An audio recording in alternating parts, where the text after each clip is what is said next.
An article out of WND by Bob Unruh that caught my attention. Caught my attention not just because I really enjoy Bob Unruh's reporting, but also because he was referencing Gordon Chang, an expert, maybe the expert, on communist China. With that said, Chang often, that's his area of expertise, and he definitely, clearly, unambiguously does not like the Chinese Communist Party. He hates them, as do I, as I hope most of you do. That's not an attack on the Chinese people.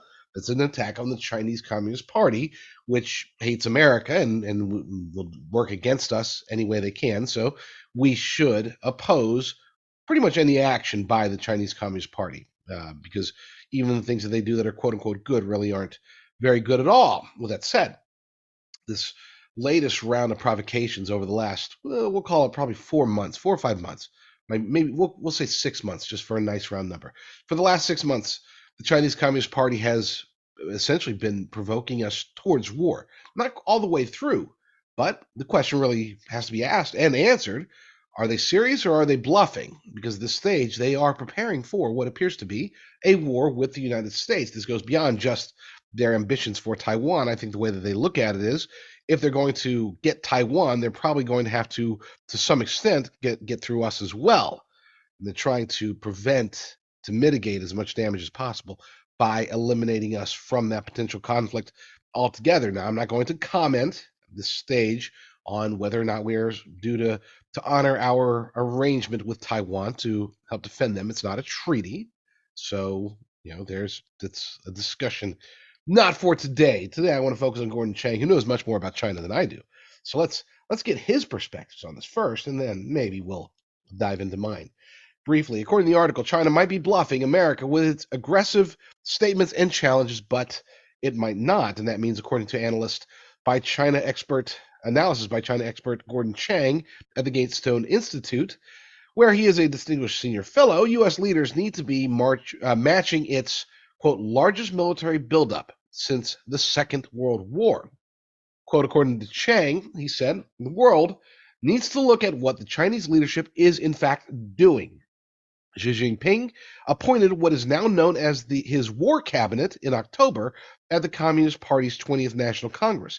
He is implementing the largest military buildup since the Second World War. He's been trying to sanction-proof his regime, and he is mobilizing the civilian population for war. For example, Communist Party cadres are taking over privately owned factories and converting them from civilian to military production. In the latest move, China's regime is establishing national defense mobilization offices across the country. The reservist law went into effect the first of this month. Whatever China intends, its intended victims need to match its preparations. There has never been a time when it has been more important to deter the People's Republic of China. And deter is the key word there. We must avoid war with China at all costs. It's not going to end well for either country. I'm not talking about whether or not we can beat China. I don't want to answer that question. I don't want to know whether we can beat China. I think we probably could, but then again, you never know. We don't know what we don't know about the Chinese military, and neither do they. Let's be clear. If there's one advantage that the U.S. military has, is that we have been much more engaged in actual fighting over the last 2 decades than they have. They run drills. They don't actually fight. Now, our military has been fighting in the Middle East for a long time, but that doesn't mean that we are necessarily more battle hardened than they are. Not at this point. We have pulled out, and that's good. I'm not condemning that we pulled out. But with that said, the gap between our military and their military from a readiness perspective may have been shrunk dramatically, not just because we pulled out. That's a good thing. The main reason that we should be concerned is because the focus of our military under the Biden-Harris regime has shifted dramatically from being warfighters, as they should be under the Trump administration, to now wokeness is the most important thing, and that's absolutely ludicrous. I mean, let's look at their priorities. The priorities of the military leaders, again, not the war fighters, not the military men and women who are there to defend this nation. I'm talking about the leadership. The leadership has changed focus from, again, putting together and holding together the strongest military the world has ever seen. And instead, we're focused on having the wokest military with two primary components of their focus points, I guess you could say. Climate change, which is absolutely ludicrous, and diversity, equity, and inclusion, DEI. Are you serious? Unfortunately, yes, we are serious, and that is not a good combination. The focus should be on defending our nation. The focus should be on preserving our status, because it's our status alone that has made it to where we've been in wars? Absolutely. Did we need to be in wars? No. Nobody would have attacked us 5 years ago, 10 years ago, 20 years ago. Today, I would say that there is always a chance. Is it likely? No. The fact that it could happen at this point from North Korea, from China, from Russia, they could attack NATO. Give me a break.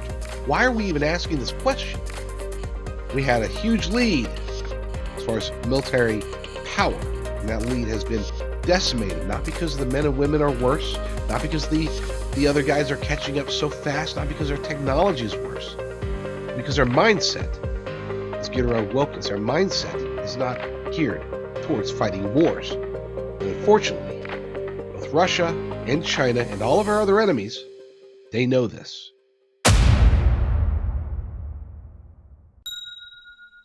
It's no secret to my listeners, my viewers, anybody who's visited my websites, that I am very bullish on gold and silver here in 2023. The United States economy is looking challenged, we'll say. They're pushing for central bank digital currencies. Of course, the central banks themselves are buying up gold and silver like crazy, like they've never done before. That should tell you something. If you have wealth, retirement, your life savings, it's time to protect it, to secure it, by putting some or all of it into a self-directed precious metals IRA. There are different types of products out there. I have found 3 companies that do a fantastic job. These are America First companies that can help you to secure your retirement, your wealth, your life savings in a self-directed IRA. Go to jdrucker.com/IRA. You'll have 3 America First companies to choose from. Pick one, pick 2, pick 3. jdrucker.com/IRA.